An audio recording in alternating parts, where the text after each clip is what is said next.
Kas mandato iti Securities and Exchange Commission nga panang protektar mang salaknib iti investment ti kontra kadigiti financial scams agtultuloy iti investigate ken pinagirwar ti notice ti commission tapno maprotektaran digiti investing public. Ket idi Enero 27 nung nakita yo iti Facebook iti SEC nagirwar kami iti notice against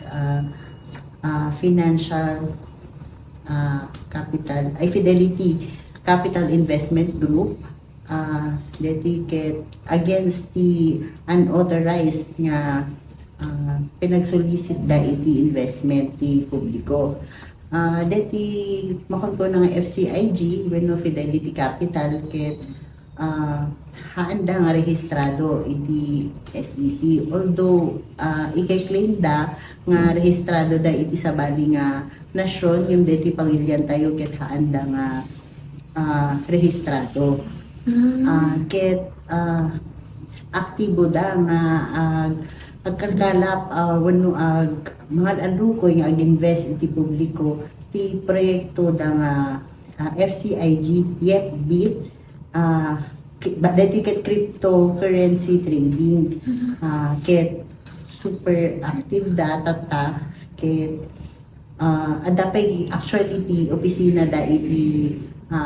Isabela ket detoy tapno kumita ka kung market ada minimum nga investment da nga $500 to $3,000 ngem tapno kumita ka maalam digiti profits ket kailangan met iti recruit iti ag-invest tay dati nga scheme apo ket very common nati makon ko nata yung Ponzi scheme no dediket dati ag-invite ti ag-invest ngem awan met lehitimo nga business da ti pangalalaan da iti ibaybayad da mga profits nga makon ko na ket ti investments ti baro nga investors iso nga no dati makon ko na Ponzi scheme automatic ag-stop no kwan agawan dalatan no awan ti maaladang ag-investen ket di commission tapno agtultuloy pailang agtultuloy nga protektaran ti publiko nagirwar kami iti cease and desist order against Fidelity Capital Investment Group ken YEPBIT Limited Trading Exchange tapno haandan nga makabiktima iti kakailyan tayo. Kasano yun naduktalan dito ma'am adati nang itip kanya kaste ko na kon ma'am active iti commission nga after kadigito nga investment scams ti SEC ilagan isu ti gapota adat Isabela ti opisina da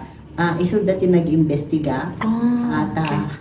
talamak namin dati yun ma'am adu ti mabikbiktima ket syempre gapota kasto isu nga inimbestigaran dati FCIG. Okay, ma'am. So, nakawaras dan dito yung probinsya tayo, ma'am? So far, ma'am, kaasin nga po, awan damit tayo ito yung probinsya tayo,